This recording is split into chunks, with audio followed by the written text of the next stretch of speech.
Hello students, welcome to my nurture. मैं हूं कृष्णा। कैसे हैं आप सब लोग? मस्त, बढ़िया। चलिए स्टार्ट करते हैं ह्यूमन एनाटॉमी एंड फिजियोलॉजी में चैप्टर नंबर 12 सेंस ऑर्गन जो हम लोग का चल रहा था। यस, ये उसका लास्ट टॉपिक है, नोज। ठीक है, और उसके बाद ये हमारा लेक्चर जो है, मतलब चैप्टर जो है वो फिनिश हो जाएगा। ओके, स्टार्ट करने से पहले थोड़ा सा बता दें आपको कि माइंड नर्चर के नाम से ही हमारा एप्लीकेशन प्ले स्टोर पे अवेलेबल है, जहां पर ये जो क्लासेस हमारी चलती हैं, जैसे कि मैंने आप लोगों को बताया कि ये जो क्लासेस हैं, कुछ चैप्टर के जो बचे हुए पार्ट थे जो यूट्यूब पे नहीं आए थे, उसको मैं लाइव क्लास वाले ही पार्ट को क्या कर रहा हूँ, अपडेट कर रहा हूँ, क्योंकि अलग से टाइम नहीं मिल पा रहा यूट्यूब के लिए। ठीक है, तो यहाँ पर आपको लेक्चर नोट्स और जो इंपॉर्टेंट क्वेश्चन है जो प्रीवियस ईयर में आ रखे हैं उनका डिस्कशन वगैरह रहता है, लाइव डाउट रहते हैं, मल्टीपल चॉइस क्वेश्चन रहते हैं। ठीक है, वो सारा आपको मतलब जैसे पूरा कंप्लीट जो प्रिपरेशन होती है वो होती है यहाँ पर। और हाँ, जो भी यहाँ पे यूट्यूब पे जो भी कंटेंट है उसका नोट्स मैं डालता ही हूँ डिस्क्रिप्शन में, आप लोग वहाँ से ले सकते हो, इस लेक्चर का ही मिल जाएगा। कोई प्रॉब्लम आती है कभी किसी चीज़ को लेकर के, ऐप को लेकर, या कोई और बात पूछनी हो, मुझे कॉल कर सकते हो। और जी हाँ, कोर्स सिर्फ और सिर्फ 1100 रुपये का है। ठीक है, तो अगर बच्चे जुड़ना चाहते हैं लाइव क्लास से डायरेक्ट और ऐप के थ्रू, तो माइंड नर्चर ऐप हमारा अवेलेबल है। ओके, चले आगे स्टार्ट करें आज का चैप्टर। आ जाओ।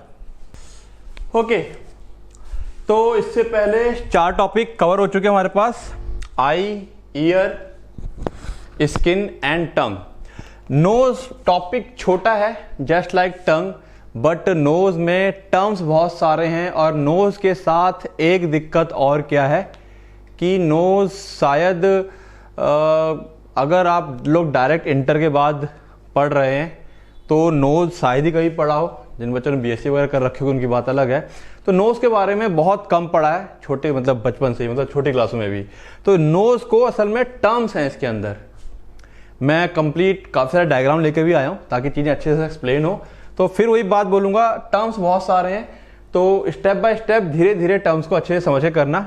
हो सकता है लेक्चर रिपीट करना पड़े, दोबारा देखना पड़े, तो टर्म्स को दिमाग में सेट करते चलना कि हाँ, ये वाला टर्म यहाँ है, ये वाला टर्म यहाँ है, ये नाक की हड्डी है, ये कार्टिलेज है। और बोन्स और कार्टिलेज का डिफरेंस आपको क्लियर होना चाहिए। ठीक है, केवल टर्म्स का खेल है यहाँ पर, और कुछ नहीं है। स्टार्ट करें।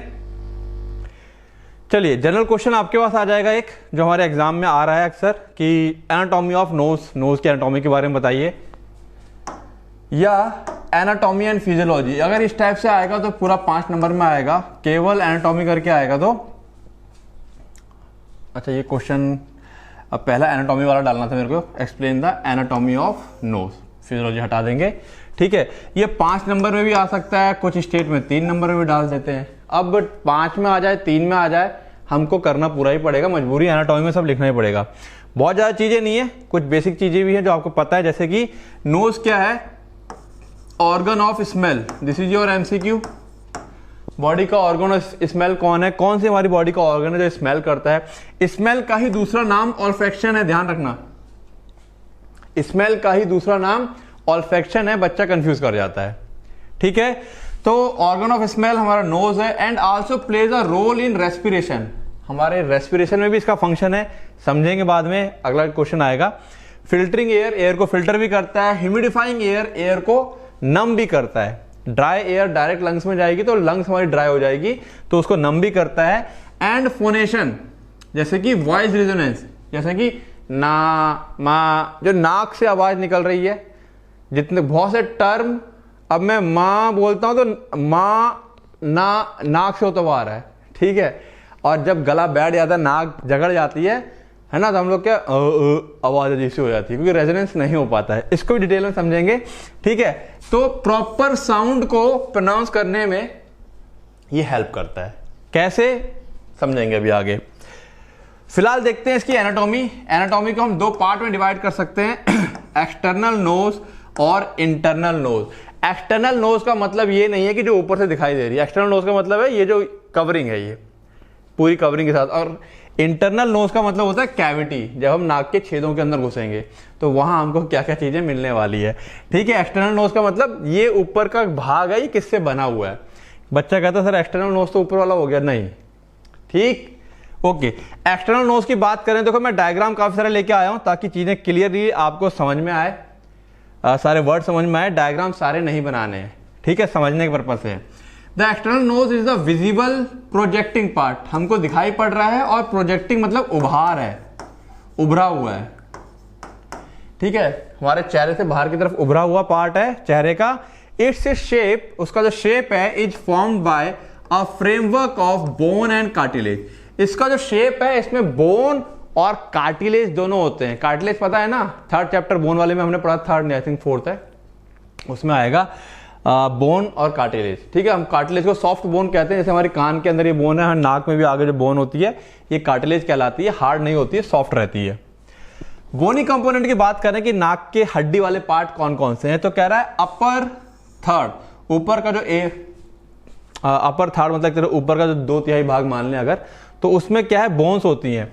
सबसे ऊपर जो यहाँ पर पूरी हड्डी हमको दिखाई पड़ती है एकदम आंख को और नाक के 2 आंखों के बीच में, छू के देख सकते हैं आप लोग अभी के अभी, ठीक है, इसको कहते हैं नेजल बोन, ठीक है। उसके नीचे बस यही एक हड्डी होती है नाक की, ध्यान रखना, ठीक है, नेजल बोन, उसके नीचे कार्टिलेज होते हैं, उसके नीचे क्या होते हैं, कार्टिलेज होते हैं, ठीक है।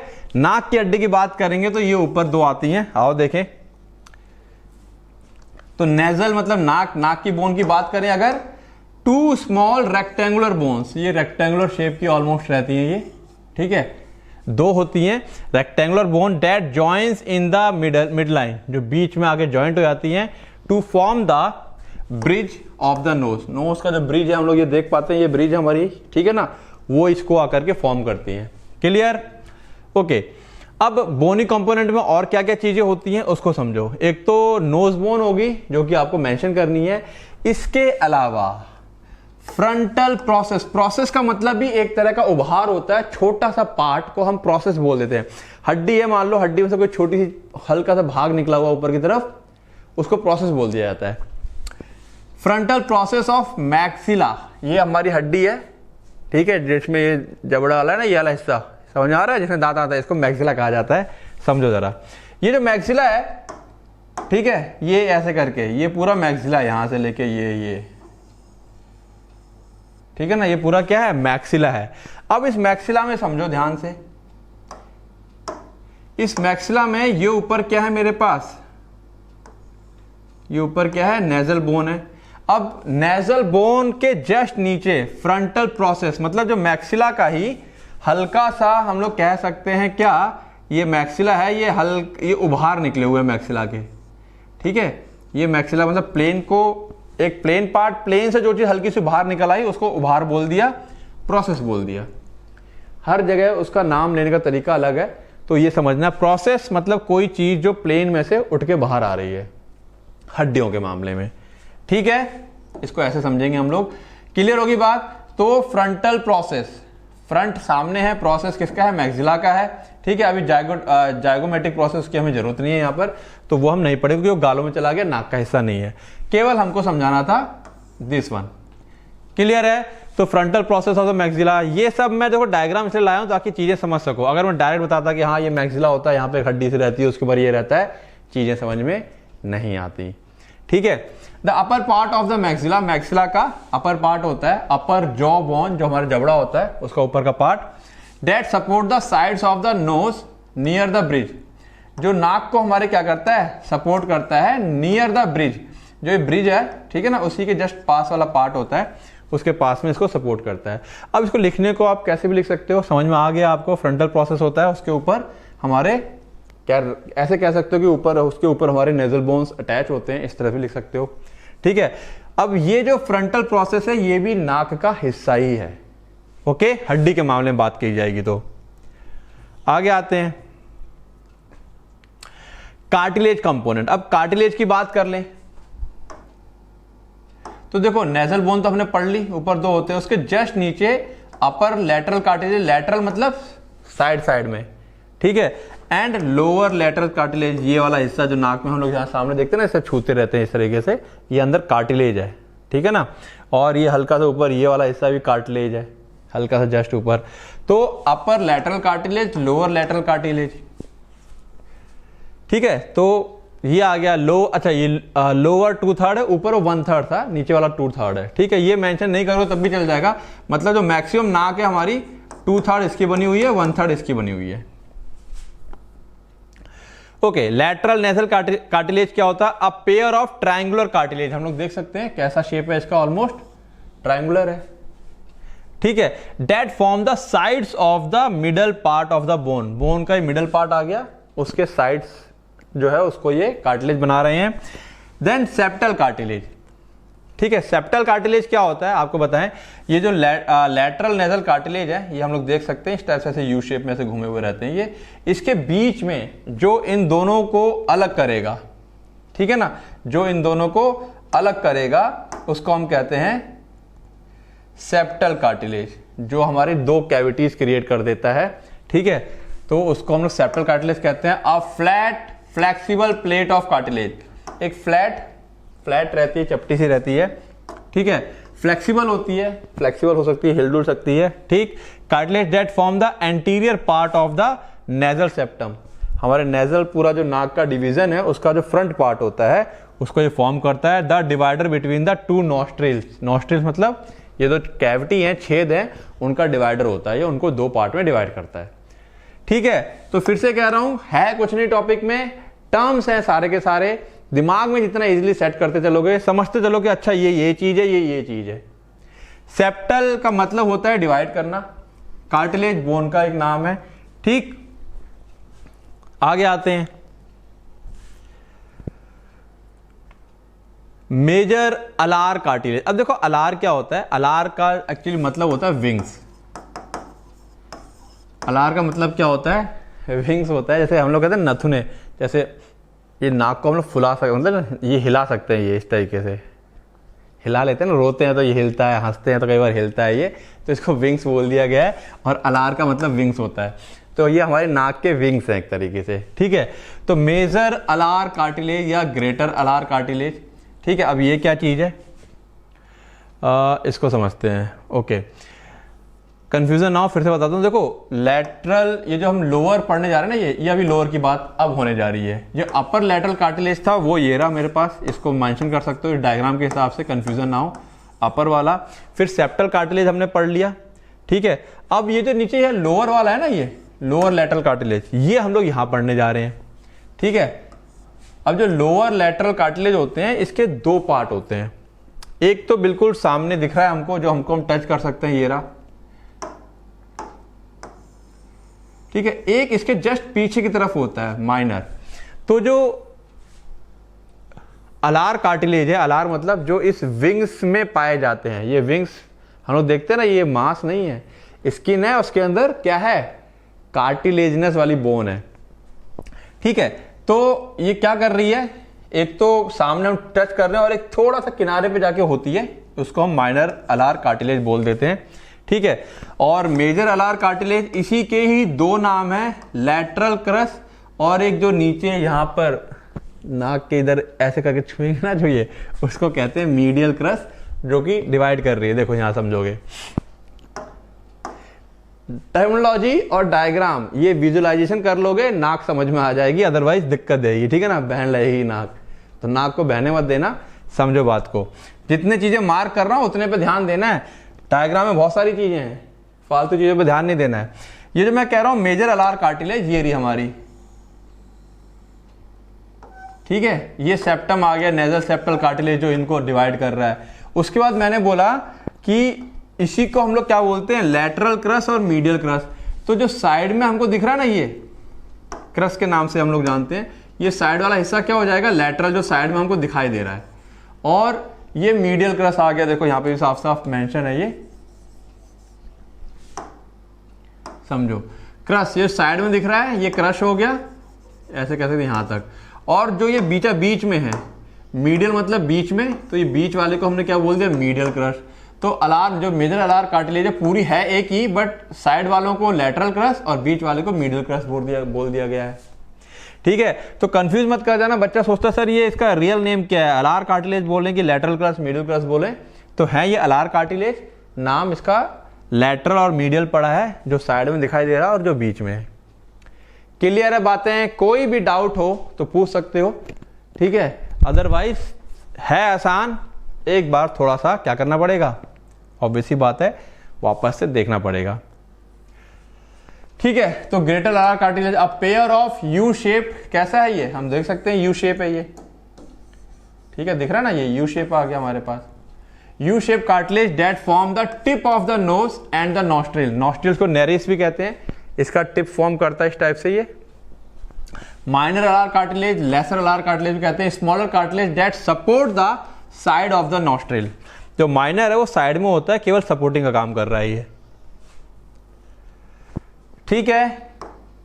तो ये तो हो गया जिन जिन चीजों से हमारा जो एक्सटर्नल नोज जो हमको दिख रहा है उसका बना हुआ है। और एक्सटर्नल फीचर की बात करें अगर हम लोग, तो रूट किसको बोलेंगे, the area between the eyebrows at the top of the knows, eyebrows के बीच में नोज के टॉप पे जो ये हिस्सा है, ठीक है ना, ये वाला हिस्सा दिख रहा है, ठीक है ठीक है, एकदम टॉप पे चले जाएंगे, ये वाला हिस्सा, ठीक है, उसको हम लोग क्या कहेंगे, रूट कहेंगे। Dorsum the ridge of the nose that runs from the root to tip, dorsum ये जो हिस्सा दौड़ रहा है यहां से लेके यहां तक टिप तक, क्लियर है, दिख रहा है, इसको हम लोग क्या कहेंगे, डॉर्सम कहेंगे। एपेक्स मतलब टिप आई गया, very end of the nose, nose का आखिरी छोर। नॉस्ट्रिल मतलब छेद, nares the two external opening of the nose, जो बाहर की तरफ दो छेद हैं, ओपनिंग्स हैं, उसको नेरिस या नॉस्ट्रिल कहते हैं। एला या प्लूरल में एले, एले ये विंग्स, ठीक है। द फ्लैशी मोबाइल, मोबाइल मतलब जो हिल सकता है, नाक में केवल कौन सा पार्ट है जिसको हम मूव करा सकते हैं, ये साइड वाले पार्ट, ठीक है, करा के देखो।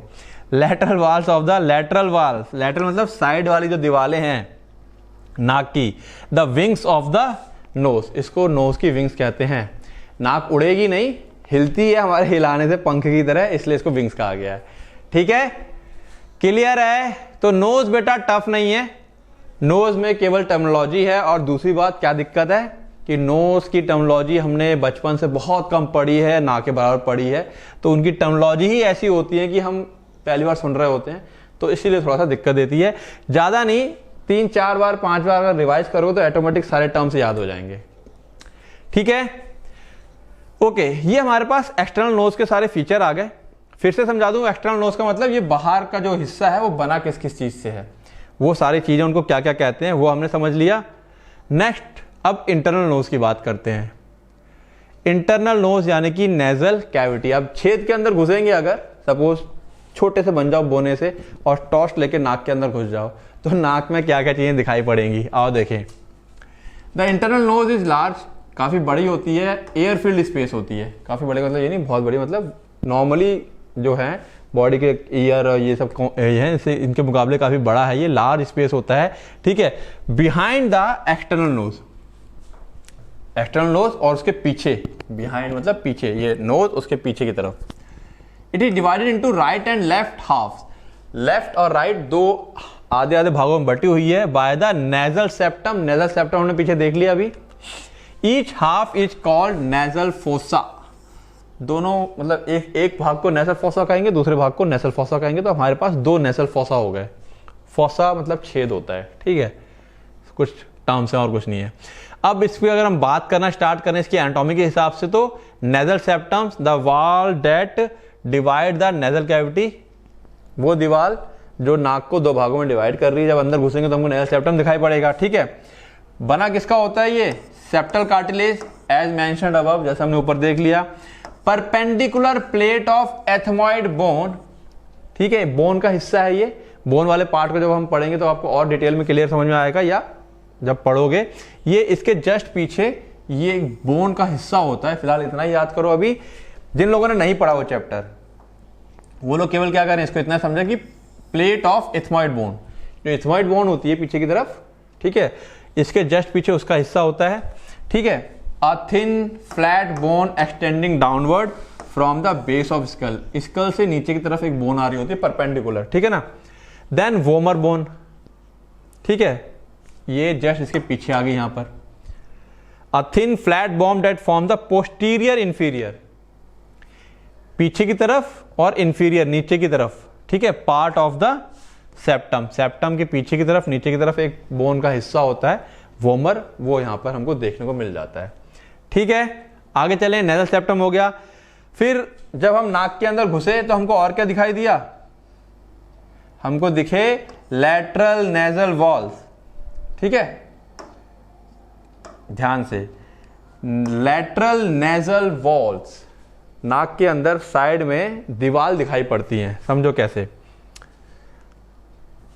जब नाक के अंदर चलोगे आप ऐसे, ठीक है, तो इस तरीके से हड्डी होती है, एक्चुअली हड्डी के ऊपर मेम्ब्रेन होती है, 1, 2 और 3, ये 3 हड्डियां होती हैं ये, ठीक है। तो 3 बोनी प्रोजेक्शन कॉल्ड नेजल कॉन्के। जब हम अंदर की तरफ चलेंगे तो हमको 3 हड्डी के प्रोजेक्शन उभार दिखाई पड़ेंगे, जिसको कि हम क्या कहते हैं, कॉन्के कहते हैं या टर्बिनेट्स कहते हैं। 3 होते हैं ये, ध्यान रखेंगे। Which are covered in mucus membrane. तो हमको डायरेक्ट हड्डी नहीं दिखाई पड़ेगी, हमको ये दिखाई पड़ते हैं। इनके नाम क्या है, सुपीरियर, सबसे ऊपर की तरफ जो है उसको सुपीरियर टर्बिनेट कहते हैं, ठीक है। जो बीच में है मिडल, और जो सबसे नीचे है उसको हम लोग इंफीरियर टर्बिनेट कहते हैं। 1, 2 और 3, clear? Okay, they greatly increase the surface area inside the knows. अब नाक के अंदर एक सीधा छेद है सपोज, और उसके अंदर इस टाइप से, जैसे ना विलाई, इंटेस्टाइन में विलाई होते हैं, तो ऐसे ही अंदर 1, 2, 3, तो 3 निकले हो, तो इससे सरफेस एरिया बढ़ गया बहुत ज्यादा क्वांटिटी में। सरफेस एरिया बढ़ाने का पर्पस ये होता है, यहाँ पर खूब सारी ना हमारी ब्लड कैपिलरीज आ जाती हैं। इससे जो हवा जाती है, अगर हवा अगर कहीं ठंडी है तो गर्म हो जाएगी, बहुत ज़्यादा गर्म है तो वो बॉडी के टेम्परेचर पे आती है, तो वो यहाँ पर कहीं ना कहीं बहुत सारी ब्लड वेसल्स होती हैं जो कि हवा को कंडीशन करती हैं। कंडीशनिंग का मतलब होता है हमारी बॉडी के अनुरूप डालती हैं, ताकि बॉडी में जाकर के बहुत ज़्यादा गर्म ना हो। पढ़ेंगे ये फिजियोलॉजी में, समझेंगे उसे डिटेल में, ठीक है।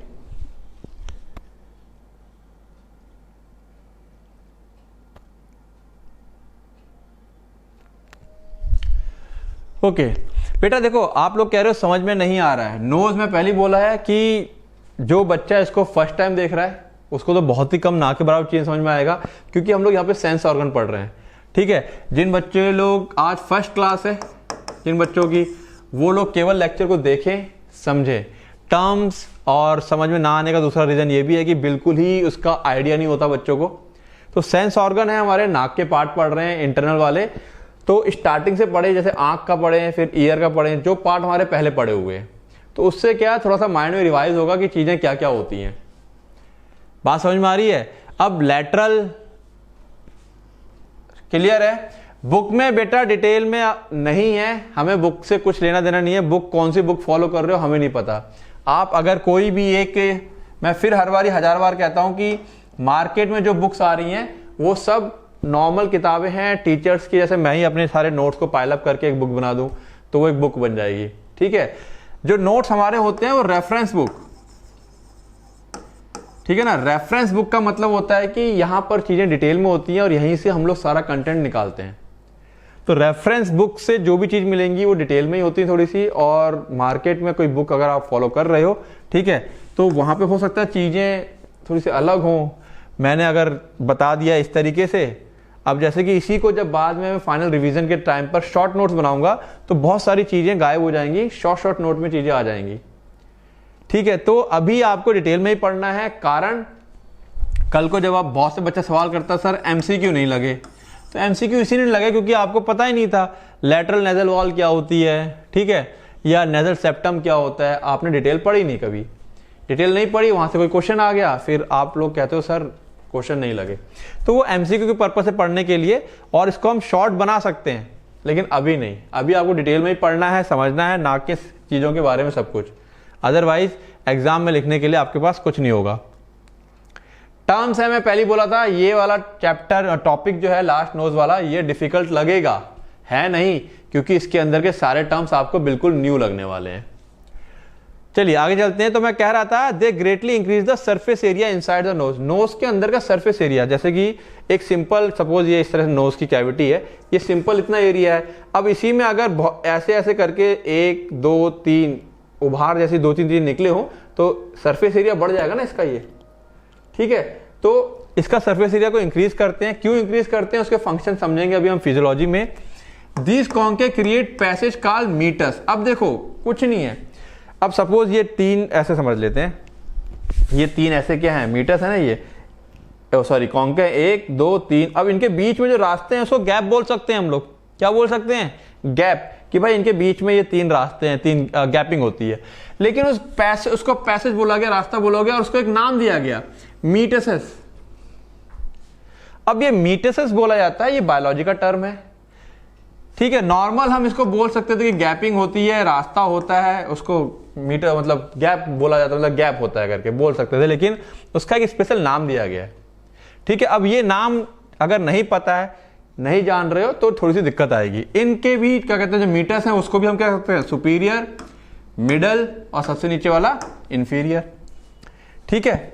तो ये जो बीच में आपको इसके बीच में गैपिंग दिखाई दे रही है, सुपीरियर मीटर्स, ये वाली गैपिंग मिडल और सबसे नीचे वाली गैपिंग इंफीरियर मीटर्स, ठीक है। तो नेजल कॉन्का 3 बोन्स होती हैं जो कि इंपॉर्टेंट पार्ट है नाक का, और उनके बीच में जो कैविटीज हैं, जो जगह हैं, उसको हम लोगों ने मीटर्स बोला हुआ है। क्लियर है बातें? अभी केवल समझो, याद करने की कोशिश मत करो। अभी केवल ये समझो कि नाक में ऐसी ऐसी चीजें होती हैं, याद करने का पार्ट बाद में। फिर से समझाता हूं मैं। इंटरनल नोज, उसमें हमने पहले बात की नेजल सेप्टम की, जो नाक सेप्टम मतलब जो डिवाइड कर रहा है नाक को 2 भागों में, ठीक है, 2 छेद में डिवाइड कर रहा है।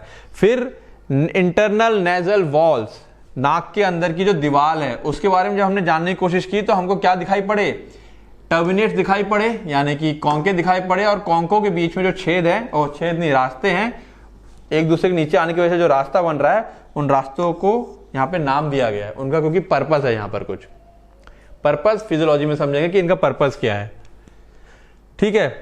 Then region of nasal cavity, अगर जैसे हम नाक के अंदर घुसेंगे तो नेजल कैविटी स्टार्ट हो जाती है। यहां स्टार्टिंग से लेकर के अंदर तक जाएंगे नाक की कैविटी तक, तो इसको 2-3 हिस्सों में तोड़ा गया है, ठीक है। जैसे कोई रास्ता होता है, स्टार्टिंग का रास्ता, बीच का रास्ता, फिर एकदम अंदर का रास्ता होता है, ठीक। तो regions of nasal cavity, nasal cavity के अगर हिस्सों में बात करें, ठीक है, थोड़ा समझाता हूं मैं। सपोज ये नाक है इस टाइप से, तो ये स्टार्टिंग का, ये बीच का, फिर एकदम किनारे का लास्ट का, ठीक है, फिर यहां से होता हुआ अंदर लंग्स में चला जाता है, ठीक है। बात समझ में आ रही है? इस टाइप से। नाक तो इतनी अच्छी नहीं बना सकता मैं, खैर। तो जो सबसे स्टार्टिंग का पार्ट होता है, घुसते ही घुसते जो ये वाला हिस्सा होता है, ठीक है, ये हम हाथ से टच कर सकते हैं, इसको बोलते हैं वेस्टिब्यूल। क्या बोलते हैं? Vestibule, the very first part of the nasal cavity. अब टर्म्स है बेटा, अब मैं कह रहा हूं सबसे पहले वाले पार्ट को वेस्टिब्यूल कहते हैं, तो उसको बस याद करना है कि इसको वेस्टिब्यूल कहा जाता है,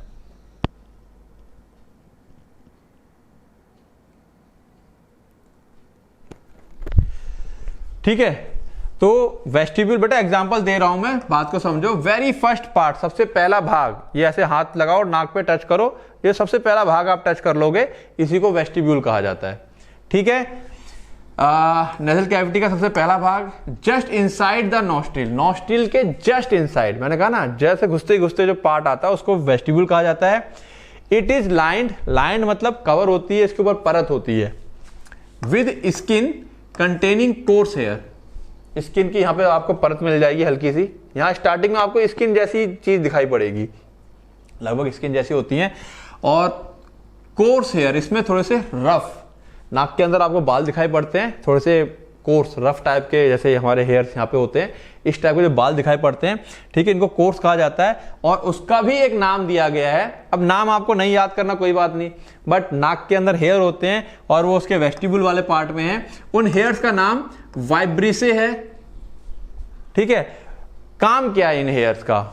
ये फिल्टर करते हैं लार्ज पार्टिकल, हम लोग बाहर घूमते फिरते बड़े पार्टिकल्स होते हैं कई बार, ठीक है, फ्रॉम द एयर, जैसे कि डस्ट पार्टिकल है, पॉलन पार्टिकल्स हैं, ठीक है, तो उन पार्टिकल्स को वहीं पकड़ लेगा, फिर छींके आती हैं, रिफ्लेक्स होता है और छींकते हैं तो वो सारे पार्टिकल्स बाहर आ जाते हैं। बात समझ में आ रही है?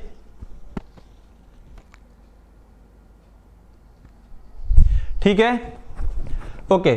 काम बेटा फिजियोलॉजी फंक्शन सीखेंगे हम लोग, फंक्शन पढ़ेंगे, उसके अंदर सारे काम आएंगे अभी।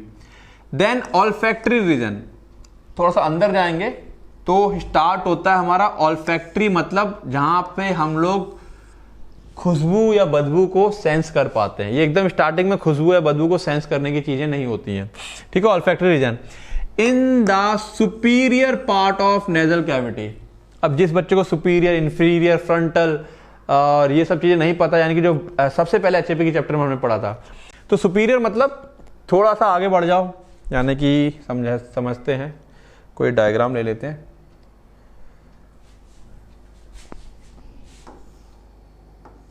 ठीक है, इस तरीके से एक डायग्राम ले लेते हैं, ऐसे ही तो होता है ना।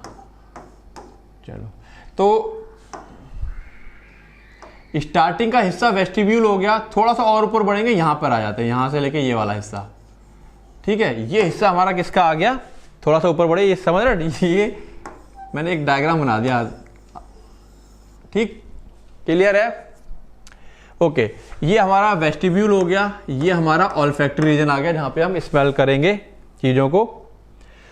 A small area in the superior part of nasal cavity, nasal cavity के थोड़ा सा ऊपर, जो उसको रूफ भी बोलते हैं हम लोग, ठीक है, ऊपर की तरफ यहां पर, containing the olfactory epithelium. Epithelium tissue होता है, पता है ना, टिश्यू की प्रकार होती है एपिथेलियम, तो ऑल्फैक्टरी टिश्यू पाए जाते हैं।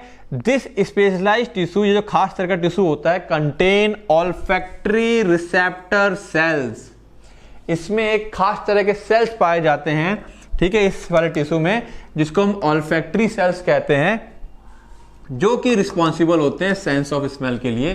तो जो ऑल्फैक्टरी सेल है, ये आपका आ गया एमसीक्यू के लिए, ठीक है। ये सेल्स होते हैं, जब अंदर केमिकल जाता है, डिसॉल्व होता है, फिर वो आगे किसमें, एक्शन पोटेंशियल यानी कि उसमें स्टिमुलस में कन्वर्ट हो जाता है, और आगे जाके नर्व इंपल्स से कनेक्ट होता है, सिग्नल पहुंचा देता है आगे। समझते हैं अभी उसको थोड़ा सा आगे, और पीछे जाएंगे, यहां पर आ जाते हैं, तो ये रेस्पिरेटरी रीजन आ जाएगा हमारा, रेस्पिरेटरी रीजन आ गया। The largest part of nasal cavity, इस पूरी नेजल कैविटी में सबसे बड़ा हिस्सा इसी का होता है, क्योंकि रेस्पिरेशन यानी कि हम दिन भर क्या काम करते रहते हैं, स्मेल हवा को बॉडी के अंदर डालने का काम करते रहते हैं। चलिए, समझ में आ रहा है, डेट इज गुड। तो मेरे साथ कोरिलेट करते रहिए, जो मैं समझाने की कोशिश कर रहा हूं बस वहीं पे फील कीजिए कि नाक का ये हिस्सा, नाक का वो हिस्सा, तो बेटर रहेगा। और जो डायग्राम है, वो डायग्राम तो अभी उसके साथ खत्म होते चले जाएंगे, मतलब, और कुछ नहीं, एक बार दोबारा से आपको रिपीट करना है। दोबारा में जब आप लोग रिपीट करेंगे इसे, तो कोशिश कीजिएगा नोट्स सामने रखिएगा, तो डायग्राम सामने रहेंगे आपके, ठीक है। चलिए, रेस्पिरेटरी रीजन की बात करें, the largest part of nasal cavity, तो ये पूरी नाक के अंदर का छेद, पहले वाला वेस्टिब्यूल पार्ट था, थोड़ा सा ऊपर गए ऑल्फैक्टरी पार्ट है, यानी कि सूंघने की क्षमता यहां पर है, थोड़ा सा और पीछे गए तो ये सबसे बड़ा हिस्सा होता है, ये रेस्पिरेटरी रीजन कहलाता है, क्योंकि ये रेस्पिरेशन में हेल्प करता है कई तरीके से। कैसे, आओ समझते हैं। यहां पर जो परत होती है, यानी कि कवरिंग होती है, ठीक है, वो रेस्पिरेटरी एपिथेलियम यानी कि रेस्पिरेटरी टिश्यूज की होती है। This is a pseudo stratified ciliated columnar epithelium.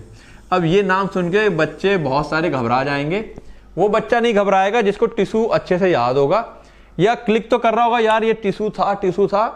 तो करना क्या है, बाद में जब ये लेक्चर को दोबारा रिवाइज करोगे तो टिश्यू को फटाक से पलट के देखोगे कि कौन सा टिश्यू था, ये टाइप्स ऑफ टिश्यू के अंदर, तब जाकर के ये वर्ड एकदम से क्लिक हो जाएगा कि अच्छा ये वाला टिश्यू है। नहीं याद होगा तो छोड़ भी सकते हो, इसको लिख दो सीधा, ऐसे लिख देना, दिस इज अ सूडो, ठीक है, ओके, यहां पे सीधा लिख सकते हो, this region contain numerous goblet cell. ये अगर नहीं लिखना एग्जाम में तो क्या लिखोगे, दिस रीजन कंटेन, ठीक है, न्यूमरस गॉबलेट सेल। ये टिश्यू मैंने यहां पे क्यों मेंशन किए हुए हैं, क्योंकि कई बार एग्जाम में टिश्यू पूछ लिए जाते हैं कि कौन सा टिश्यू यहां पे मौजूद है। रेयर केस होता है जब हम कहते हैं ना कि क्वेश्चन टफ आया, वो वाला केस होता है वो। तो मैंने अपनी तरफ से पूरी चीज मेंशन करी है। जब आप थ्योरी लिखते हो एग्जाम की, तब कुछ चीजों को आप ऊपर नीचे चीजों को कम ज्यादा कर सकते हो, ओके है। मेन होता है कि हमको सारे पॉइंट पक्का मेंशन करने हैं, जो कि सिखाऊंगा मैं आप लोगों को शॉर्ट नोट के दौरान, रिवीजन के दौरान, ठीक है। फिलहाल आपको अभी पूरा डिटेल में पढ़ना है, कोई चीज छोड़नी नहीं है। फिर बता रहा हूं मैं, अगर चाहते हो कि एमसीक्यू में परफेक्शन रहे, एमसीक्यू गलत ना हो, तो डिटेल में पढ़ते जाइए। चीज एक बार समझ में नहीं आ रही है, 2 बार पढ़िए, 4 बार पढ़िए। कुछ चीजें टफ होंगी, कुछ चीजें बहुत आसान होंगी, ठीक है, कोई बात नहीं। तो गोबलेट सेल, ये आपका एमसीक्यू आ जाएगा, इसका फंक्शन होता है, अच्छा खासा समझेंगे। अब की features of the respiratory epithelium, जो रेस्पिरेटरी एपिथेलियम है, इसका खास खास फंक्शन होते हैं। क्या फंक्शन होते हैं आओ समझते हैं। यहां पर सीलिया पाया जाता है। देखो, सीलिया इज नॉट हेयर, ध्यान रखना, सीलिया हेयर नहीं होते हैं। वेस्टिब्यूल वाले पार्ट में हेयर्स पाए जाते थे, इस टाइप के रफ वाले हेयर, यहाँ पे सीलिया होते हैं जो कि माइक्रोस्कोपिक है। माइक्रोस्कोपिक का मतलब साफ हो गया, हम लोग आंखों से नहीं देख सकते उसको, ठीक है। माइक्रोस्कोपिक हेयर लाइक स्ट्रक्चर, बालों जैसे ही होते हैं, पतले पतले, that beats in a coordinated wave.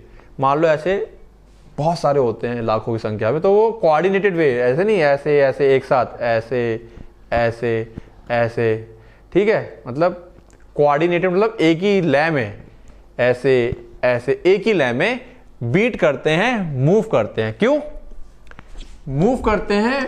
To move mucus towards the throat. जब यहां से हवा जाती है, कोई भी डस्ट पार्टिकल, बैक्टीरिया, वायरस, कुछ भी लोग क्या पकड़ लेते हैं, पकड़ने के बाद वहां पे क्या म्यूकस आता है, उसको जकड़ लेता है। अब वो म्यूकस को लेके कहां जाए?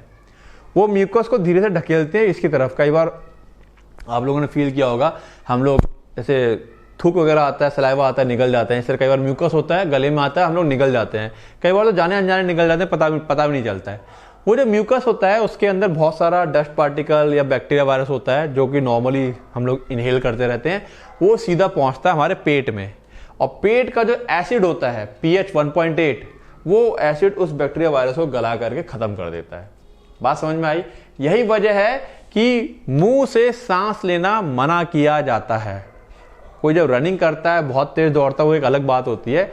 नॉर्मल केस में मुंह से सांस लेने को मनाही होती है, उसका रीजन यही है। अभी और समझेंगे इसको डिटेल में, ठीक है।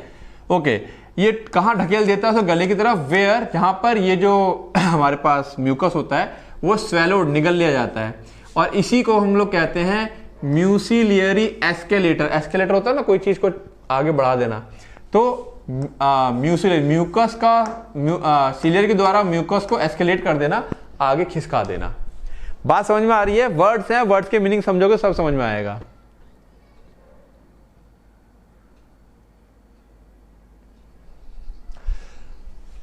बेटा जो मैंने बोर्ड पे लिखा हुआ है ये नोट्स आपको मिल जाएंगे, ठीक है ना। इन सब की पीडीएफ अवेलेबल रहती है, इसको अलग से लिखने की जरूरत नहीं है।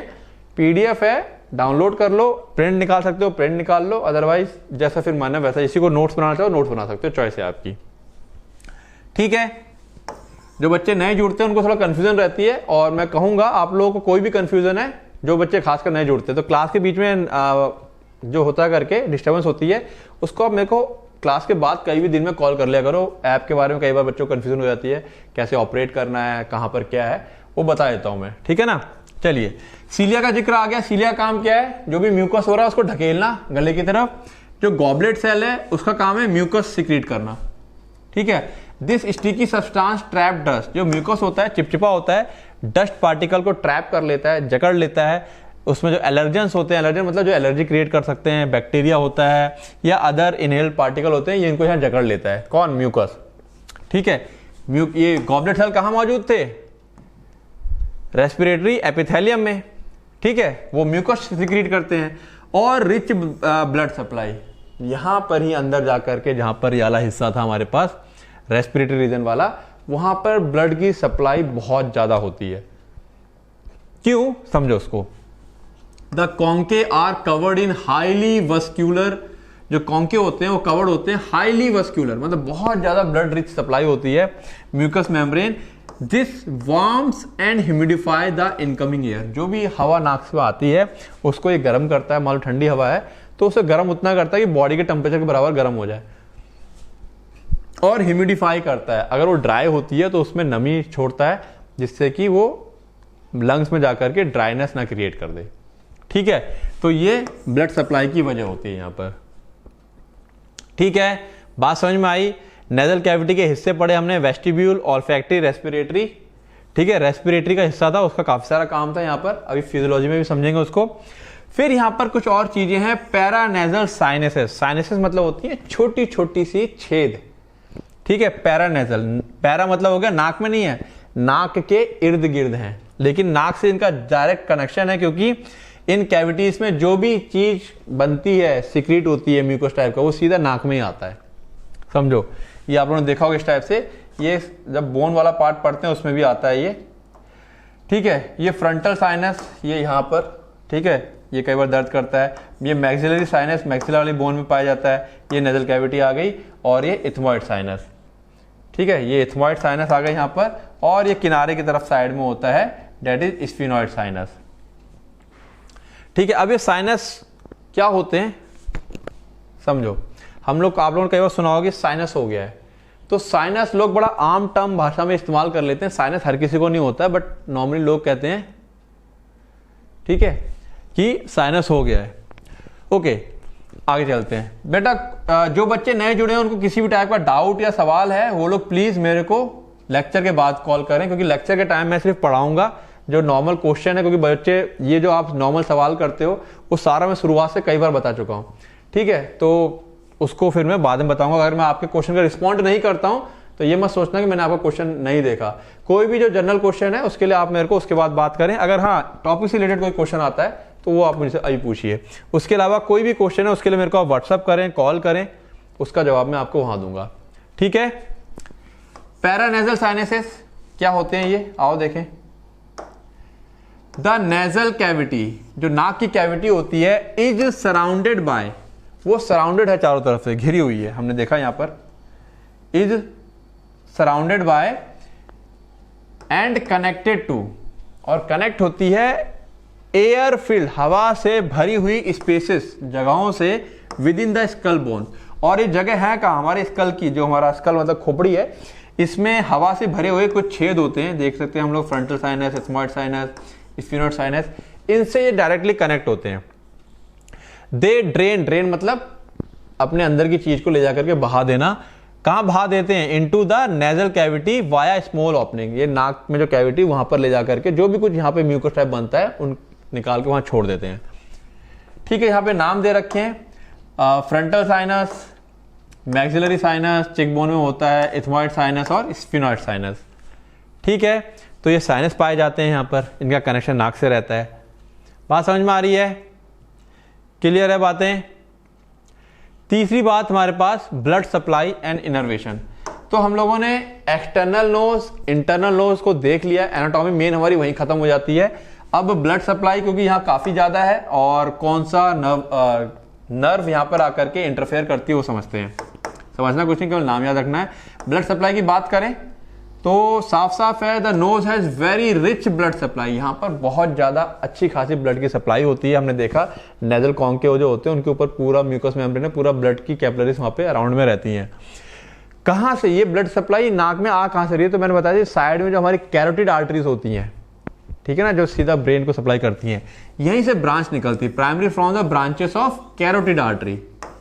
तो कोई टफ चीज नहीं है। अब कैरोटिड आर्टरी आपको पता है तो आप कहोगे अच्छा कैरोटिड आर्टरी से यहां से ब्रांच निकल के आती है, सिंपल, एक आपके लिए अच्छा खासा एक पॉइंट बन जाता है। अब यहां पर एक कीसल बैचेस प्लेक्सस, प्लेक्सस मतलब होता है एक तरह का झुंड, कनेक्शन, ठीक है ना, इसको लिटिल एरिया भी कहा जाता है। ये एक हिस्सा होता है on the anterior part of nasal septum. Nasal septum जो है, सेप्टम याद आ रहा है, उसके आगे वाले भाग की तरफ, यहां की तरफ क्या होता है, एक छोटा सा एरिया होता है, इसे हम कीसल बैच प्लेक्सस कहते हैं। वेयर सेवरल आर्टरीज एनास्टोमोस, मतलब बहुत सारी आर्टरीज आकर के जुड़ती हैं आकर के। And this is the most common site for nose bleed. और ये पॉइंट डालने का सिर्फ यही मकसद था, नाक से क्यों कुछ लोगों का नाक बहने लगता है, तो यही आर्टरीज होती हैं, रप्चर हो जाती हैं, इसी को हम नोज ब्लीडिंग को ही हम लोग एपिस्टैक्सिस कहते हैं। तो फिर से कहूंगा, नोज में कुछ नहीं है पढ़ने के लिए, टर्म्स हैं, आप इसको पढ़ो तो भले दो दो एक एक पार्ट करके पढ़ना, ठीक है, जब याद करना, सॉरी समझ लो, याद करते वक्त थोड़ा थोड़ा करके याद करना। टर्म्स आपको सारे याद जितनी जल्दी हो जाएंगे उतना अच्छा आपको क्या होगा, टॉपिक कवर हो जाएगा। क्योंकि लिखने के लिए हमको बस यही तो चाहिए और चाहिए क्या। हम यहाँ पे कुछ बच्चे कहते हैं सर हम पेज भर के आए, अरे बेटा जब पेज तो भर के आए होगे, आपने कोई चीज मेंशन ही नहीं करी। अब आप आपने ये लिख के आ गए कि हाँ छेद होते हैं, आपने मेंशन ही नहीं करी वो छेद कहाँ होते हैं, कितने होते हैं, फिर वो नंबर नहीं आते हैं फिर, ठीक है। इनर्वेशन का मतलब होता है कौन सा नर्व आकर के हमारे नाक में हस्तक्षेप कर रहा है, यानी कि स्मेल के लिए कौन रिस्पॉन्सिबल है, टच के लिए, पेन के लिए, टेम्परेचर के लिए कौन रिस्पॉन्सिबल है। तो अगर सूंघना है तो दिमाग से एक नर्व आती है जिसे हम क्रैनियल नर्व 1, उसका नंबर क्या है नर्व, इसको हम ऑल्फैक्टरी नर्व भी कहते हैं। This is your MCQ. जो क्रैनियल नर्व होती है उसके 12 पेयर होते हैं, कितने होते हैं 12 पेयर। इसको हम लोग नर्वस जो टिश्यू को जब हम पढ़ेंगे डिटेल में तो वहां समझेंगे, ठीक है। तो क्रैनियल नर्व जिसको ऑल्फैक्टरी नर्व भी कहा जाता है, ये नाक में सेंसेस का है, यानी कि स्मेल के लिए रिस्पॉन्सिबल होता है। और जनरल सेंसेशन, जैसे यहाँ पर कोई नाक को टच कर रहा है या नाक में कोई चीज गर्म छू गई है या दर्द हो रहा है नाक में, उसके लिए कौन सी नर्व है? उसके लिए हमारे पास ट्राइजेमिनल नर्व या क्रैनियल नर्व 5 ये रिस्पॉन्सिबल होती है, जो कि ये वाले सेंसेशन लेकर के ब्रेन में जाती है। ठीक है, ये कहानी यहां पर एनाटॉमी की खत्म हो जाती है। आपको ये 3 पॉइंट देने, तीसरा पॉइंट नहीं भी दोगे एक बार को तब भी चल जाएगा, लेकिन स्टार्टिंग के इंटरनल और एक्सटर्नल नोज आपको देना है। ओके, चलिए फिजियोलॉजी फटाफट पढ़ते हैं। इसकी फिजियोलॉजी में कुछ खास नहीं है। अब सारी चीजें पिछली वाली आ जाएंगी, बहुत ध्यान से समझना है इसको। क्वेश्चन आ जाए फिजियोलॉजी या फंक्शन। अब ये क्वेश्चन सपोज आपका 3 मार्क्स में है या 5 नंबर में है तो ठीक है। अब 5 नंबर इसमें, अब जैसे कि 5 नंबर या 3 नंबर में है, 3 नंबर के हिसाब से हमको इसमें 6 पॉइंट डालने होते हैं कम से कम। एक बच्चा वो क्या लिख के आएगा? Air conduction and conditioning. ठीक है, जैसे मान लो हेडिंग लिख के आ गया, दूसरी हेडिंग डाल देगा वो ऑल्फैक्शन, यानी कि सूंघने के काम में आ रहा है ये। तीसरी हेडिंग डाल देगा इम्यूनोलॉजी। ठीक है, और चौथी हेडिंग डाल देगा वो, कहाँ गया ये इस पे कलर नहीं किया, रेजोनेंस ऑफ स्पीच। तो 4 हेडिंग तो मिल गई, लेकिन क्या इसकी आपको 3 नंबर मिल जाएंगे? क्या इसकी आपको अगर 5 नंबर में तो 5 नंबर मिल जाएंगे? ये सोचने वाली बात है। और ये सवाल बच्चों को बहुत परेशान करता है कि सर लिखें क्या, नंबर किससे आएंगे। इसीलिए मैंने लाइव क्लास में पढ़ाने का पैटर्न चेंज किया। फिजियोलॉजी वाला क्वेश्चन आएगा, क्वेश्चन ज़्यादातर डायरेक्ट आ रहे हैं। अब डायरेक्ट नहीं आएगा, कोई अंदर से आएगा, तो जब डिटेल पढ़ोगे तो अंदर वाला कर ही ले जाओगे। तो क्वेश्चन आएगा तो उसमें क्या क्या पॉइंट देने हैं। अब ये सवाल जो बच्चे लोग करते हैं उनका सवाल के जवाब ऑटोमेटिक मिल जाते हैं कि कोई क्वेश्चन आएगा तो उसमें लिखना क्या है।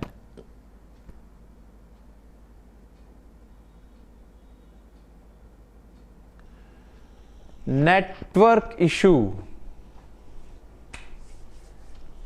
किसी और बच्चे के साथ है, नेटवर्क का इशू? बेटा मेरी तरफ से नेटवर्क इशू आएगा तो सब बच्चों का डिस्टरबेंस होगा। मेरी तरफ से इशू आएगा तो हर बच्चे का प्रॉब्लम आएगा। क्या सभी बच्चों का इशू है? फटाफट बताएं, फटाफट बताएं। नहीं तो फिर से जिन बच्चों का इशू आ रहा है उनका अपना एरिया का नेटवर्क है, क्योंकि मेरी तरफ से आएगा ना तो वो सब बच्चों का मतलब पूरा ही ठप पड़ जाएगा फिर। तो ऐसा होता है कई बार अलग अलग एरियाज का, जो आप लोग जहां पर है वहां पर इशू होता है कई बार। चलिए, नहीं है, मैक्सिमम बच्चों का नहीं है, 1 या 2 बच्चों का है।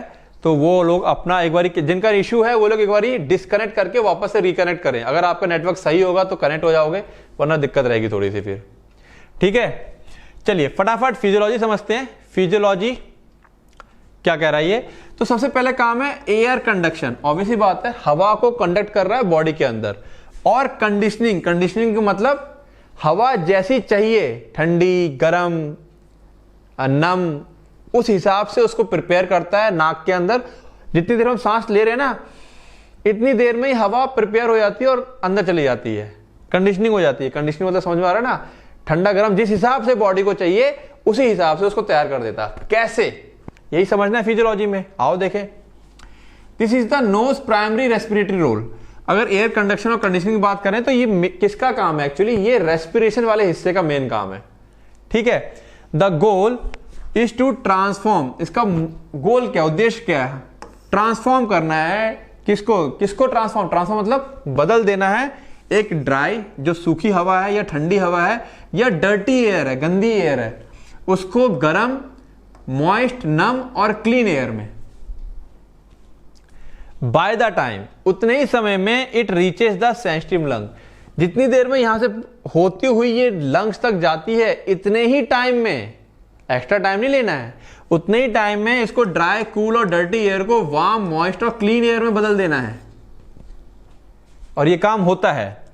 प्रोसेस समझते हैं कैसे।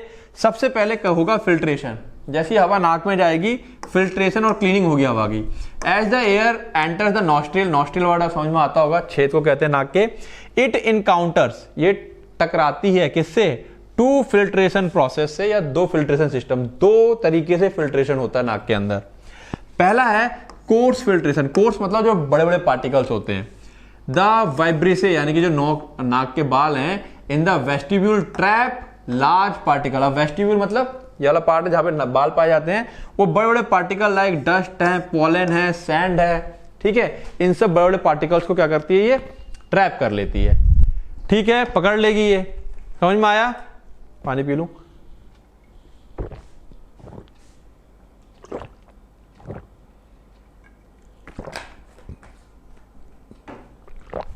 Okay, sorry. तो जो बाल होते हैं वो बड़े बड़े पार्टिकल्स को पकड़ लेते हैं। फिर fine filtration, the air then passes over the mucus membrane, फिर वो अंदर जाती है, म्यूकस मेम्ब्रेन से पास हो रही होती है, वहां पर गोबलेट सेल होते हैं, उन्होंने ढेर सारा म्यूकस छोड़ के रखा हुआ है, ठीक है। With in the respiratory epithelium, कहां होते हैं गोबलेट सेल? रेस्पिरेटरी एपिथेलियम में होते हैं, जो सिक्रीट करते हैं, जो छोड़ते हैं स्टिकी म्यूकस। अब ये पिछली वाली चीज रिपीट हो रही है, ठीक है, चिपचिपा म्यूकस छोड़ते हैं जो कि ट्रैप कर लेता है स्मॉलर पार्टिकल्स को, बहुत छोटे पार्टिकल जो इस बाल से बच गए। इसके अंदर बैक्टीरिया, वायरस और एलर्जन सब होते हैं जो कि माइक्रोस्कोपिक रहते हैं, इसको ट्रैप कर लेगा ये। तो फिल्टर कर दिया, हवा को क्लीन कर दिया। अब ये हवा को गर्म करेगी अगर हवा ठंडी है तो, ठीक है। द नेजल कॉन्के यानी कि टर्बिनेट्स, हमने देखे थे 3 हड्डी के पार्ट थे, create a turbulent air flow. जब ये हवा आती है ना, समझो बात को, मैं आपको बताता हूं। ये चीज, ये नाक है, ठीक है, नाक ऐसे बनाते हैं, और यहां पर ये 3 कॉन्के इस टाइप से, तो ये नाक का छेद ले लेते हैं इस टाइप से। जब हवा आती है तो हवा ऐसे डायरेक्ट नहीं चली जाती अंदर। ये हवा, आप क्या सोचते हो हवा ली और सीधी चलेगी? नहीं, ऐसे हवा नहीं जाएगी। ये किस लिए बने हुए हैं? ये क्या करेंगे, हवा आएगी, ये टर्बुलेंट क्रिएट होगा, ये यहां पर ये टर्बुलेंट क्रिएट कर देती है हवा को। टर्बुलेंट होता है हवा का गोल गोल घूमना करके, ये हवा यहां पे थोड़ी देर के लिए ट्रैप होती है, कुछ सेकंड्स के लिए, ठीक है। तो ये टर्बुलेंट क्रिएट करते हैं हवा के अंदर, हवा को एकदम स्ट्रेट नहीं जाने देंगे, ठीक है। टर्बुलेंट एयर फ्लो क्रिएट कर देते हैं ये। Forcing the air to swirl, swirl मतलब घूमना, हवा को ये फोर्स करते हैं, मजबूर करते हैं कि गोल गोल घूमे और बिताएं कुछ और समय in contact with nasal wall, नाक की जो दीवार है उसके साथ थोड़ा और समय बिताएं। ये बहुत सेकंड्स में उसका खेल होता है लेकिन समय बढ़ता है। These wall are richly lined with network of blood vessels, मैंने बताया था वहां पे बहुत सारा ब्लड वेसल, ब्लड की सप्लाई होती है बहुत ज्यादा, जो नाक की दीवार होती है पीछे की तरफ, which act like a radiator. Radiator का काम क्या होता है? हीट को रेडिएट करना। तो ये रेडिएटर की तरह एक्ट करते हैं। Heat from the blood efficiently warm the inspired air, जो खून गर्म होता है ना, वहां से हीट निकलती है, वो अच्छा खासा जो इंस्पायर्ड एयर होती है, जो हवा को हमने इंस्पायर किया है, सूंघा है, अंदर लिया है, उसको गर्म कर देती है near body temperature 37 degree centigrade या 98.6 डिग्री फ़ारेनहाइट, यहां तक उस टेम्परेचर को ले आती है। वार्म कर दिया। अच्छा, जब ये हवा गर्म कर रही है इसको, तो भाई गर्मी से क्या होगा, उस हवा की नमी उड़ जाती है, कई बार कम हो जाती है। बात समझ में आ रही है? तो उसके लिए क्या होगा, उसको फिर मॉइस्चराइजर भी करना पड़ेगा। The same large surface area provide by the conchae, ये जो कॉन्के के द्वारा लार्ज सरफेस एरिया प्रोवाइड करवाया जा रहा है, ठीक है, जिससे कि हवा उसमें घूमे और लंबे समय तक रहे और वार्म हो जाए, ठीक है। And the highly vascular mucous membrane allow for evaporation. तो ये जो म्यूकस मेम्ब्रेन था, जहां पर ब्लड की बहुत ज्यादा सप्लाई थी, यहां से पानी भी उड़ता है, एवपोरेशन ऑफ वाटर भी होता है। तो वो पानी कहां से कमी होती है, तो यहां पर पाई जाती है serous glands within the mucosa. Mucosa में सीरस नाम की ग्लैंड्स होती हैं, कॉन्स्टेंटली सिक्रीट मॉइस्चर, वो लगातार मॉइस्चर सिक्रीट करती रहती हैं। मॉइस्चर मतलब नमी। सैचुरेटिंग द इंस्पायर्ड एयर, जो इंस्पायर्ड एयर होती है उसे सैचुरेट कर देती है, मतलब पानी से एकदम नम कर देंगी। With water vapour to approximately 100% humidity, उसकी ह्यूमिडिटी 100% हो जाती है, मतलब बिल्कुल बॉडी से मैच खाएगी। Before it reaches the lungs, इससे पहले कि वो लंग्स तक पहुंचे, क्योंकि लंग्स भी हमारी अंदर जाके कैसी होती है, नम होती हैं, और अगर ड्राई एयर लंग्स में जाएगी तो लंग्स सूखने लगेगी, फिर दिक्कत हो जाएगी। This prevents the delicate alveolar tissue, कहां पाए जाते हैं, लंग्स में, फ्रॉम ड्राइंग आउट। जो लंग्स में हमारे एल्वियोलर टिश्यू होते हैं वो सूखने से बच जाते हैं इस तरीके से। तो नाक देख रहे हो कितना काम कर रही है, हम लोग नाक को हल्के में लेते हैं, ठीक है, तो इसने फिल्टर किया, देन गर्म किया और नम किया। ठीक है, इसका क्लिनिकल कनेक्शन क्या है, समझो बात को कि क्लिनिकली क्यों ये चीजें इंपॉर्टेंट है। तो माउथ ब्रीदिंग का कॉन्सेप्ट यहां पर आता है, क्यों माउथ ब्रीदिंग के लिए हम लोग मना करते हैं। अब आप लोग इसको डिटेल में समझा पाएंगे। Mouth breathing bypass this conditioning system. अगर आप माउथ से, मुंह से सांस लेते हैं तो ये जो सिस्टम है फिल्ट्रेशन का, वार्मिंग का, ह्यूमिडिफिकेशन का, ये बाईपास हो जाएगा, ये होगा ही नहीं। ठीक है, सीधे सीधे कोल्ड या ड्राई या डर्टी एयर है और डायरेक्टली हमारे लंग्स तक चली जाएगी। This is why mouth breathing can contribute to throat irritation. जब भी हम मुंह से सांस लेते हैं डायरेक्ट तो गले में खराश हो सकती है, ड्राई कफ हो सकता है, इंक्रीज ससेप्टिबिलिटी, मतलब संभावना हो जाएगी, बढ़ जाएगी टू रेस्पिरेटरी इन्फेक्शन, कि हमको कोई रेस्पिरेटरी इन्फेक्शन हो जाए।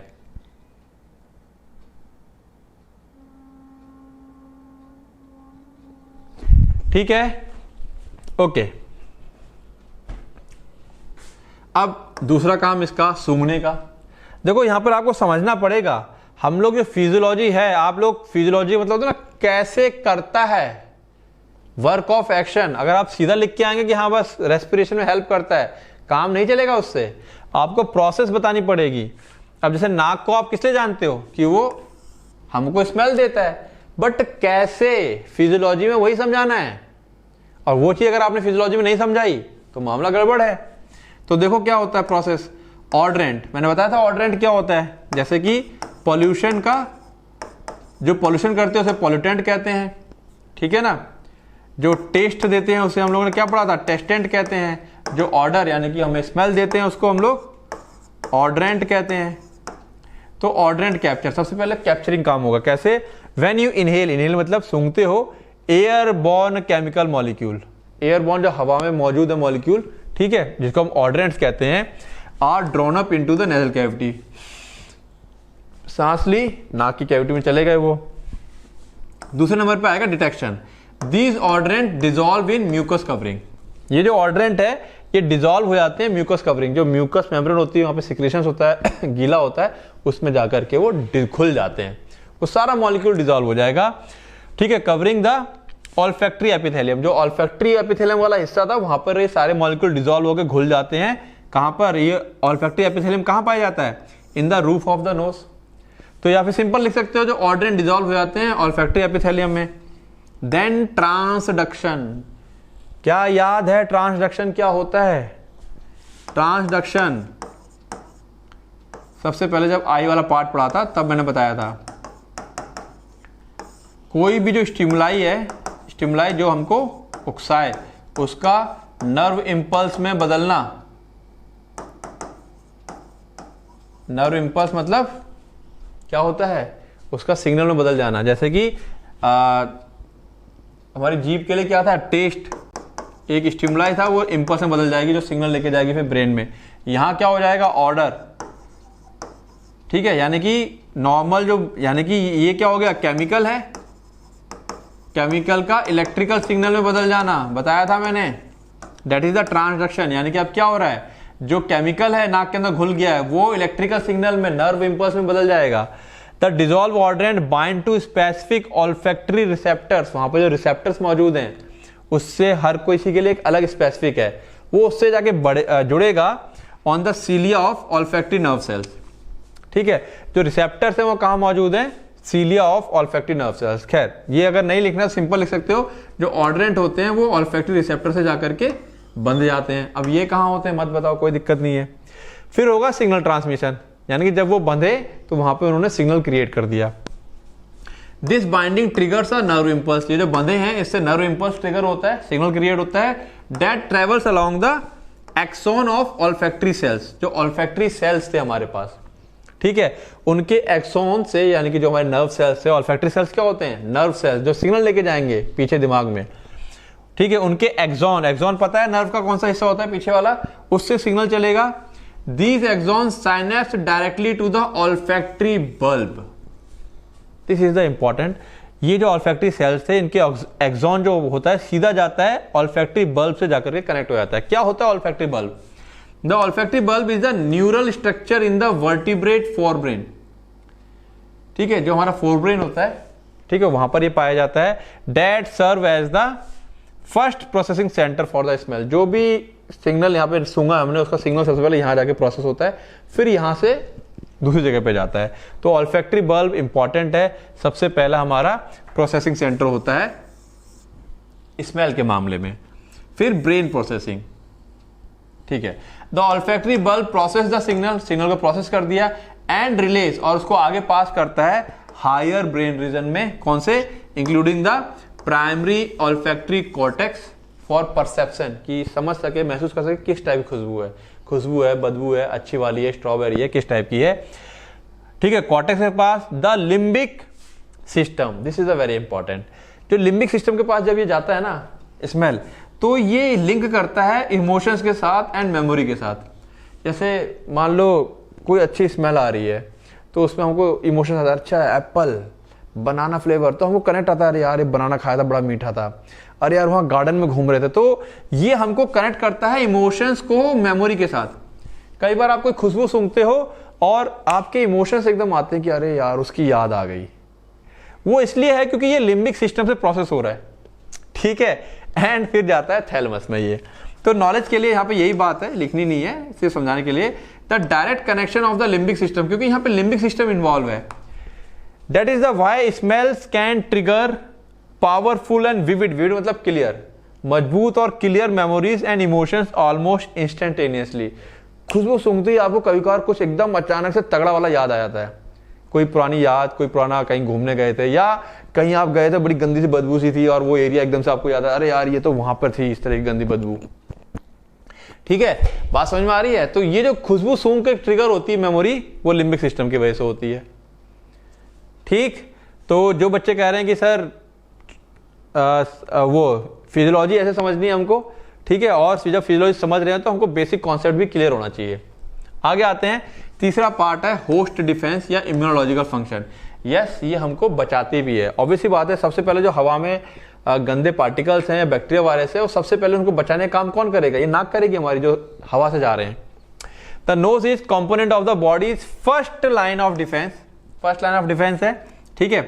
क्या होता है first line of defence? Social pharmacy में हम लोगों ने पढ़ा हुआ है। इसमें होता क्या है, द म्यूकोसिलरी एस्केलेटर प्रोसेस बताई थी मैंने पीछे, जो भी चीज ट्रैप होती है पढ़ते हैं उसको। This is a primary defence mechanism, ठीक है। प्राइमरी डिफेंस मैकेनिज्म है। The respiratory epithelium is lined with सीलिया।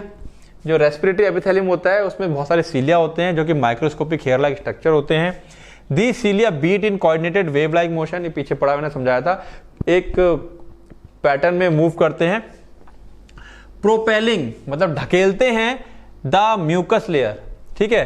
The mucus layer with its trapped debris and pathogen. जो म्यूकस की लेयर होती है, जो चिकना चिकना कैलो नाक के अंदर होता है, उसकी जो पतली सी लेयर होती है, उसके अंदर गंदगी, बैक्टीरिया वायरस सब जकड़ा हुआ है, उसको धीरे धीरे ढकेलेगी, ठीक है।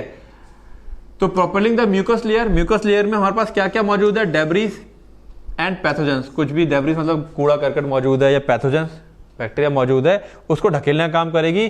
From the front of the nose, नाक के फ्रंट से पीछे की तरफ, ठीक है, to the nasopharynx, the back of the throat, okay. The mucus is then unconsciously, जो म्यूकस यहां पहुंच जाता है उसको हमको पता भी नहीं होता, हम लोग निकलते हैं ना नॉर्मली इस तरह से, वो उसके साथ ही स्वेलो हो जाता है। द स्टमक्स एसिड, जो पेट का एसिड होता है या उसका जो एसिडिक एनवायरनमेंट है, डिस्ट्रॉय कर देता है द ट्रैप्ड माइक्रो ऑर्गेनिज्म। जो भी उसके अंदर माइक्रो ऑर्गेनिज्म ट्रैप्ड हुआ है उसको डिस्ट्रॉय कर देगा। This entire process is known as the mucociliary clearance. इसी को हम लोग क्या कहते हैं? म्यूसिलरी। सीलिया का म्यूकस को क्लियर करना, म्यूकोसिलियरी क्लियरेंस। बात समझ में आ रही है?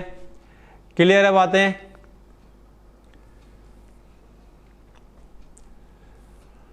ओके, ये तो हो गया हमारे पास इसमें पहला म्यूकोसिलियरी एस्केलेटर होस्ट डिफेंस में। दूसरा बात करें इम्यून कंपोनेंट इन म्यूकस। हमारे म्यूकस के अंदर भी कुछ इम्यून के कंपोनेंट होते हैं, मतलब कि इम्यून सिस्टम के कुछ पार्टिकल्स वहां पे भी पाए जाते हैं, ठीक है। आगे आते हैं, नेजल म्यूकस कंटेन एंजाइम। जो नाक के अंदर म्यूकस होता है उसके अंदर कुछ एंजाइम्स पाए जाते हैं, लाइक लाइसोजाइम। लाइसोजाइम और कहां पाया जाता है? ठीक है, याद है, हमारा सलाइवा में भी होता है, ओके। इसका नाम एंजाइम होता है lysozyme and protein like lactoferrin, और एक प्रोटीन पाई जाती है लैक्टोफेरिन जो कि एंटीबैक्टीरियल प्रॉपर्टीज रखती हैं, यानी कि बैक्टीरिया को मारने का काम नाक में स्टार्ट हो चुका होता है। साथ साथ में यहाँ पर इम्यूनोग्लोबुलिन ए IgA पाई जाती है जो कि एंटीबॉडी होती है, जो कि सिक्रीट की जाती है into the mucus to neutralize the pathogen, जिससे कि जो पैथोजन आते हैं नाक के अंदर वो सबसे पहले वहीं के वहीं मर जाए जितना संभव हो सके। तो इस तरीके से इम्यून का कंपोनेंट भी है, इम्यून के कंपोनेंट होते हैं म्यूकस के अंदर। अब समझो यहाँ पर ये सबके साथ हुआ होगा द नेजल साइकिल किस तरह से काम कर रहा है। ये नाक की साइकिल आपने कभी देखा है? नॉर्मल आपको जुकाम उखाम नहीं है, एक नाक एक बार बंद हो जाती है, फिर कुछ घंटे बाद एक नाक बंद हो जाती है, होता है। चलिए समझते हैं इसको। This is the normal unconscious physiological phenomena. ये नॉर्मल है और अनकॉन्शियस है, मतलब हम नहीं करते, ऑटोमेटिक हो रहा है। वेयर द, जहां पर nasal conchae undergo alternating cycles of engorgement यानी कि स्वेलिंग, दोनों तरफ जो नेजल कॉन्के हैं, ठीक है, वो अल्टरनेट साइकिल, एक बार एक फूल जाएगी, एक बार एक फूल जाती है, स्वेल हो जाती है और श्रिंक करेगी, फूलेगी श्रिंक करेगी, फूलेगी श्रिंक करेगी। आगे आते हैं। एवरी फ्यू आवर, हर कुछ घंटों के बाद, one side of nose become more congested, एक नाक की एक साइड ना ज्यादा कंजेस्टेड लगती है, उससे एक नाक से बड़ी इजीली हवा जाती है, एक नाक से हवा जा ही नहीं रही है। होता है सबके साथ ये, ठीक है, okay. Handling about 80% of the air flow, ठीक है, मतलब एक से जा रही है एक से नहीं जा रही है, मोर कंजेस्टेड हो गई है। Handling about 80% of air flow, air flow के 80% क्या कर रही है, वो हैंडल कर रही है। While the other side is relatively decongested, और दूसरी साइड डीकंजेस्टेड होती है, उसमें कोई दिक्कत नहीं है, नॉर्मल है। द साइड देन स्विच, और उसके बाद दोनों साइड स्विच हो जाती हैं, एक तरफ जो कंजेस्टेड थी वो डीकंजेस्टेड हो जाएगी, ठीक है, और जो डीकंजेस्टेड थी वो कंजेस्टेड हो जाएगी। ऐसा क्यों हो रहा है? फिजियोलॉजिकल पर्पस क्या है? दिस साइकिल्स अलाउ फॉर, ये जो साइकिल हो रही है अल्टरनेट हमारे, इससे क्या होता है? Moisturiser recovery. जब हम सांस लेते हैं तो जो मॉइस्चर, नमी चली जाती है हवा के साथ बॉडी के अंदर, तो नाक के अंदर की नमी कम हो जाती है, उसकी रिकवरी करनी है। The resting side has reduced air flow, जो साइड रेस्ट कर रही है उसका एयर फ्लो कम हो जाता है, इससे allowing its mucus membrane to recover moisture and prevent drying. जो म्यूकस मेम्ब्रेन है वहां का, वो अपना मॉइस्चर को रिकवर कर रहा है, जिससे कि वो नाक हमारी ड्राई ना हो। दूसरा, ऑप्टिमल कंडीशनिंग, इससे क्या होता है? इट में help maintain optimal conditioning efficiency, नाक की जो क्षमता है हवा को कंडीशन करने की, वो ऑप्टिमल बनी रहती है, पूरी सही बनी रहती है, ठीक है। तो ये नेजल साइकिल ये सबके साथ होती है, सबको पता है। फोर्थ है रेजोनेंस ऑफ स्पीच। जैसा कि मैं बता रहा था, अभी बहुत सारे टर्म्स है जिसको हम नाक की हेल्प से ही बोल पाते हैं, समझते हैं। The nasal cavity along with paranasal sinuses, यहां पर पैरानेजल साइनस का काम होता है कि हवा होती है, हवा में इको होता है तो रेजोनेंस क्रिएट होता है। रेजोनेंस समझते हैं, दो आवाज या दो चीजें एक साथ आके मैच करती हैं, फिजिक्स का टर्म्स है, ठीक है। Act as a resonating chamber, या यूं कह लो कि कुछ साउंड निकालने में हेल्प करती है खास तरीके का। For sound waves produce by the larynx, हमारे गले से जितनी आवाज निकलती है उसमें उन आवाजों को सही शेप, सही पिच, सही डेप्थ देने के लिए नाक के अंदर से जो ये हम लोग आवाज निकलती है वो साइनस से गुजरती है और इको क्रिएट करती है, इसकी वजह से सही आवाज निकल पाती है। ना, अब नाक बंद कर लो, हाँ, वो नहीं निकलेगी आवाज, क्योंकि वो हवा अंदर नहीं जा रही है और रेजोनेंस होके नहीं आ रही है, ठीक है। दिस रेजोनेंस एड्स टिम्बर, यानी कि लय, ये जो रेजोनेंस क्रिएट होता है इससे एक लय क्रिएट होती है, डेप्थ होती है, आती है वॉइस के अंदर कि हमको कौन सा साउंड किस तरह से निकालना है। द सॉफ्ट पैलेट, जो पीछे की तरफ, अंदर की तरफ सॉफ्ट पैलेट होता है, वो एक्ट करता है वाल्व की तरह, opening and closing the connection of the nasal cavity to produce nasal consonants, जैसे कि मा, ना, ना, ठीक है। तो ये जो वर्ड निकल रहे हैं इसको क्रिएट करने के लिए हमको किसकी जरूरत पड़ेगी? रेजोनेंस ऑफ स्पीच की जरूरत पड़ेगी, ठीक है। इसका क्लिनिकल कनेक्शन क्या है? ड्यूरिंग अ कॉमन कोल्ड, एक कॉमन कोल्ड हो जाता है हमको, या इन्फ्लामेशन हो जाता है, या बहुत ज्यादा म्यूकस आ जाता है जो नाक को ब्लॉक कर देता है। This prevent normal resonance resulting in characteristic stuffy nose, जब नाक भरी होती है तो हाइपोनेजल वॉइस क्वालिटी, आवाज बदल जाती है हम लोगों की, वो साउंड प्रॉपर हम लोग नहीं निकाल पाते। आवाज से पहचान लेते हैं हम लोग, कहते हैं क्या गला बैठा है, क्या नाक जकड़ी हुई है, क्या हम बोल देते ना आवाज चेंज होते ही, तो उसका वजह है ये रेजोनेंस नहीं हो पा रहा है प्रॉपर, जो नाक के अंदर कैविटीज है हमारे, जिससे कि प्रॉपर हमारी आवाज निकलती है वो नहीं हो पाता है, क्लियर है बातें? तो ये हमारा चैप्टर नंबर 12 यहां फिनिश होता है। ठीक है, और फिर से बेटा जिन बच्चों को, जो बच्चे नए जुड़े हैं उनको फिर कहूंगा मैं, कोई भी आप वहां पे चीजें करो, ट्राई करो, कोई चीज प्रॉब्लम आती है ऐप को लेकर के, मतलब चलाने में दिक्कत आती है, बच्चे समझ नहीं पाते कहां पे क्या चीज है, उसके लिए आप मुझे मैसेज कर सकते हो, व्हाट्सएप कर सकते हो, या मुझे कॉल कर सकते हो। ठीक है, और मेरा नंबर हर जगह है, पता ही है। उसके बाद भी अगर कुछ बच्चों को नहीं पता तो मैं लिख देता हूं, क्योंकि कुछ बच्चे बिल्कुल ही नहीं जानते कहां पर क्या है। ठीक है, ये मेरा नंबर है, इस पर व्हाट्सएप पे मैसेज, कॉल कर लेना, डिस्कस कर लेंगे। ओके, चलिए इसको पढ़ो, समझने की कोशिश करो, मिलते हैं कल की क्लास में। Good night.